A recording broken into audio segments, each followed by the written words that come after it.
अस्सलामुअलैकुम and welcome back my dear students. आज हम स्टार्ट करने जा रहे हैं थर्मल एनालिसिस का part 2।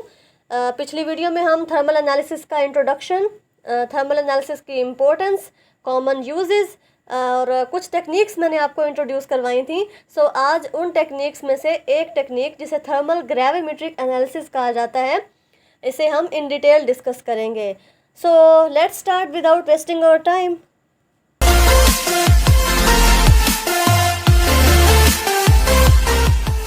What is thermal gravimetric analysis? Thermal gravimetric analysis, in short form TGA, is a technique which measures the mass of the sample as it is heated in a defined atmosphere. यानी thermal gravimetric analysis एक analysis की ऐसी technique है जिसमें sample का मास continuously major किया जाता है जैसे ही उसे हीट प्रोवाइड की जाती है। यानी टेम्परेचर को with the passage of time हम टेम्परेचर को बढ़ाते चले जाते हैं और इस टेम्परेचर को बढ़ाने से हमारे सैंपल में क्या चेंजेस आती हैं, सैंपल के मास में क्या चेंजेस आती हैं, यानी हम यहाँ पर एनालिसिस मास की बेसिस पर करते हैं। यू नो डियर स्टूडेंट्स, हम बहुत सारी एनालिटिकल टेक्निक्स पढ़ चुके हैं जिसमें क्रोमेटोग्राफी हमने पढ़ी, स्पेक्ट्रोस्कोपी पढ़ी। आप सिंपली गैस क्रोमेटोग्राफी को देख लें तो गैस क्रोमेटोग्राफी में हमने यही पढ़ा था कि वहाँ पर हम टेम्परेचर की बेसिस पर एनालिसिस का प्रोसीजर करवा रहे थे। यानी मुख्तलिफ सैंपल हमने लिए, सैंपल में मुख्तलिफ कंपोनेंट्स होते थे और उन कंपोनेंट्स का जो टेम्परेचर रेंज होता था वो डिफरेंट होता था। So on the basis of different temperature हमारा कॉलम में सैंपल की सेपरेशन स्टार्ट हो जाती थी। सो यहाँ पर भी कुछ इसी तरह से होता है, लेकिन ये बहुत ही सिंपल मेथड है। यहाँ सिंपली सैंपल को हीट किया जाता है और हीट करने से सैंपल में मौजूद मुख्तलिफ कंपोनेंट्स, क्योंकि उनका जो मेल्टिंग पॉइंट आप समझ लें, मेल्टिंग पॉइंट डिफरेंट होता है, उनकी heating frequency, heating stability different होती है। सो इस वजह से with the passage of time and with increase in temperature मुख्तलिफ कंपोनेंट्स सेपरेट होते चले जाते हैं।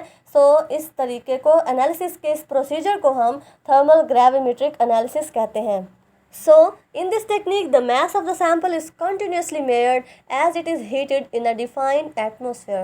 We simply put a few milligram of sample in a crucible, heated and continuously record the mass change. यानी अपने sample को एक crucible में रख दिया जाता है। Crucible is just like a vessel which is used to heat different kind of substances. सो अपने सैंपल को हम क्रूसिबल में रखते हैं, सैंपल को हीट करवाया जाता है और सैंपल को जैसे ही हम हीट प्रोवाइड करते हैं तो हमारे सैंपल के मास में चेंजेस आती हैं।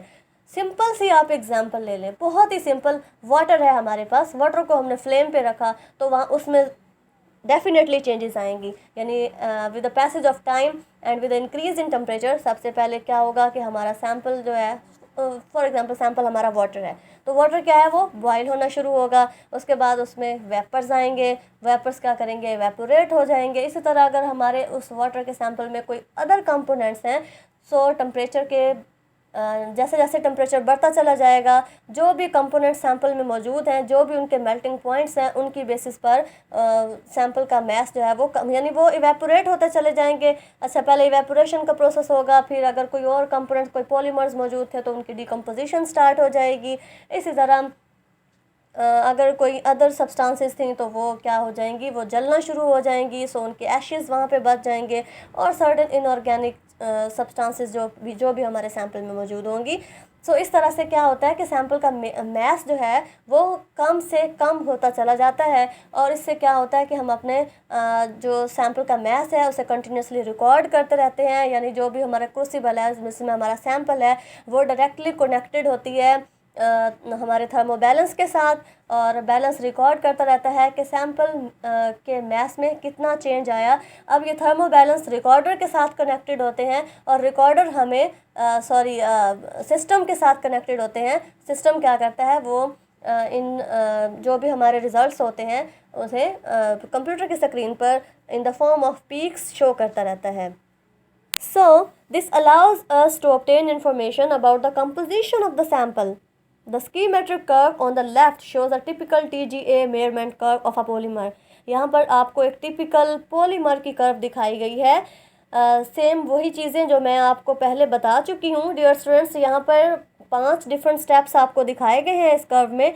सबसे पहला जो कर्व में डाउन आया है वो वॉलेटिलिटी की वजह से आया है, यानी हमारे सैंपल में जैसे ही सैंपल को हीट किया गया तो सैंपल में कोई भी अगर मॉइस्चर मौजूद था, कोई मोनोमर्स मौजूद थे, तो वो ऑटोमेटिकली वेपोराइज हो जाएंगे।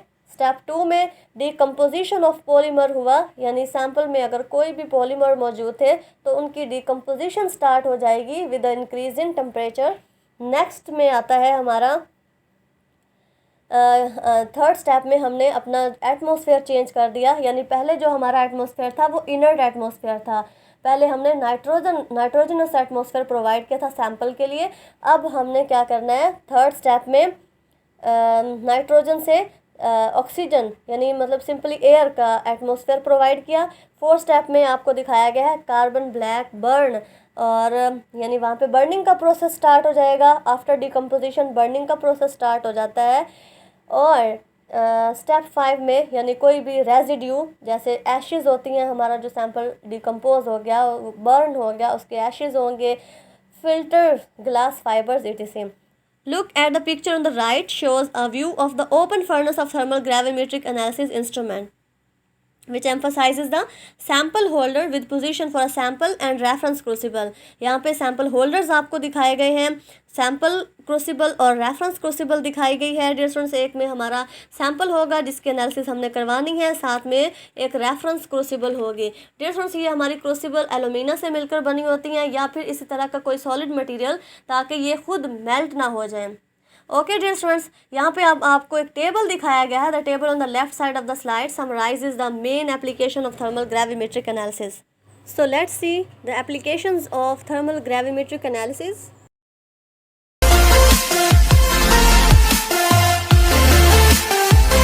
The first and the most important application of thermal gravimetric analysis is compositional analysis.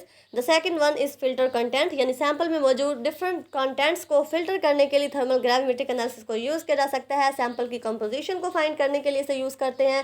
Thermal stability, यानी हमारे सैंपल में मौजूद कंपोनेंट्स की थर्मल स्टेबिलिटी क्या है, कितने टेम्परेचर पर वो स्टेबल रह सकते हैं, ये सब आइडेंटिफाई करने के लिए, ये सब कुछ फाइंड करने के लिए हम थर्मल ग्रेविमेट्रिक एनालिसिस को यूज़ करते हैं।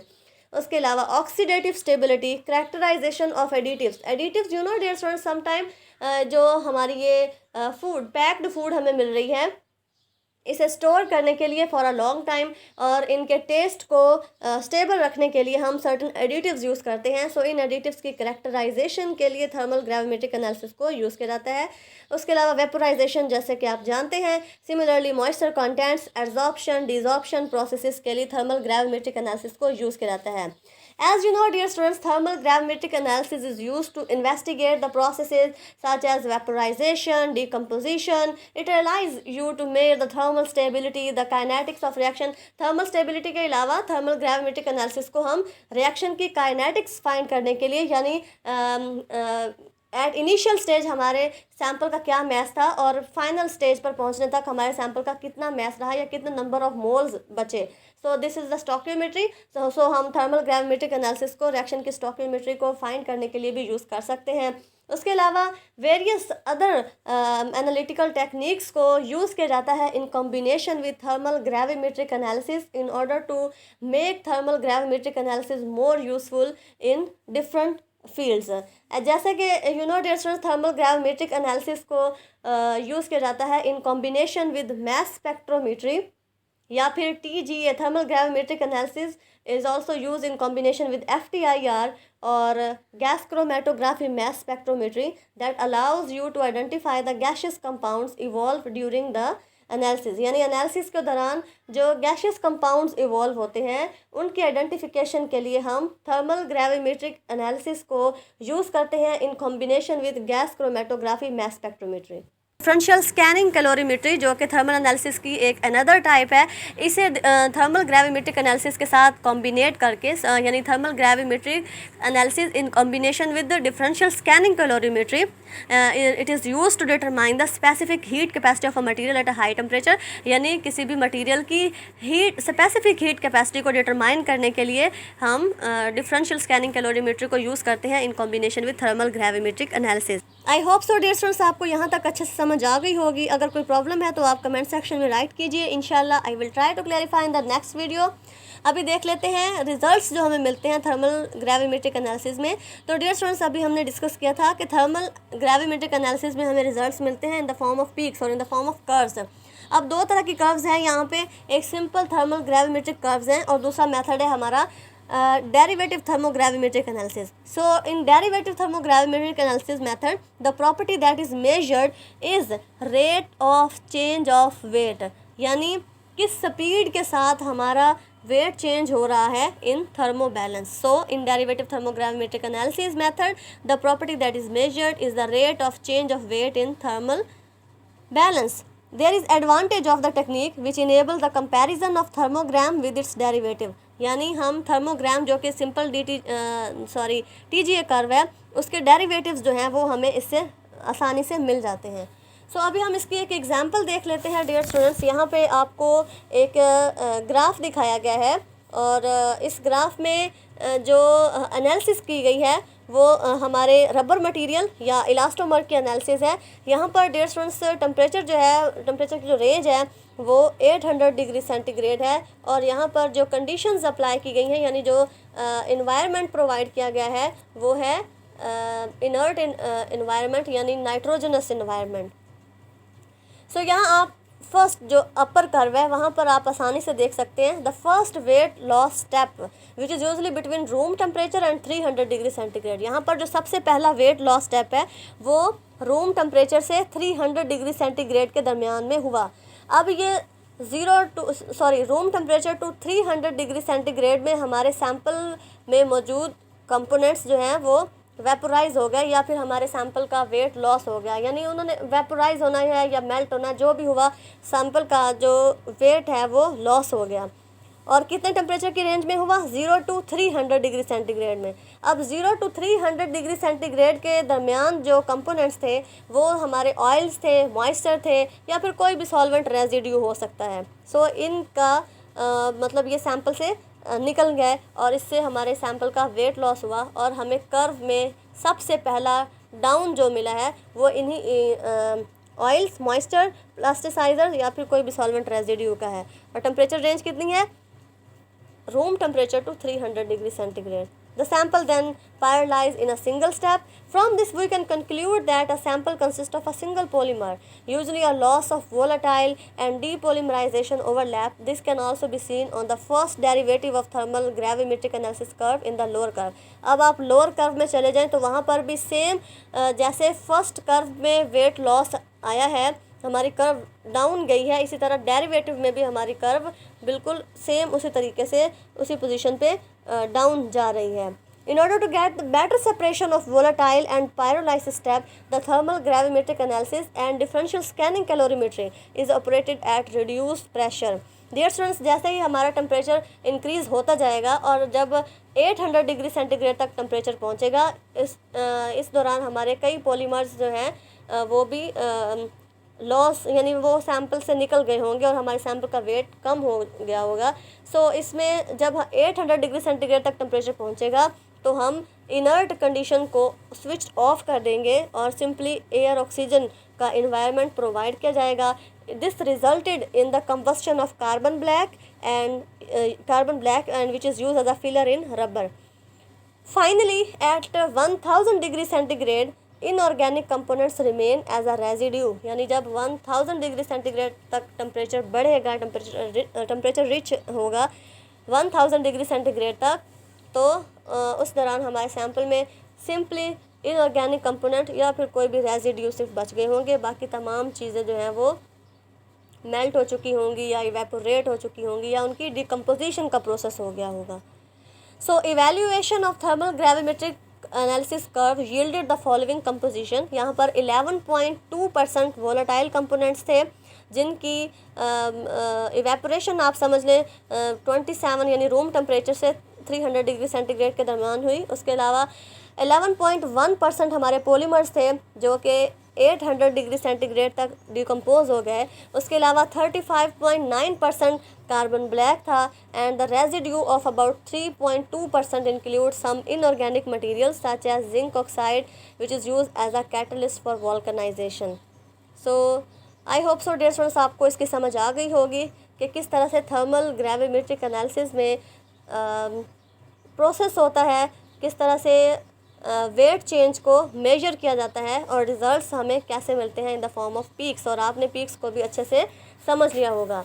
नेक्स्ट है जी थर्मल ग्रेविमेट्रिक एनालिसिस की इंस्ट्रूमेंटेशन।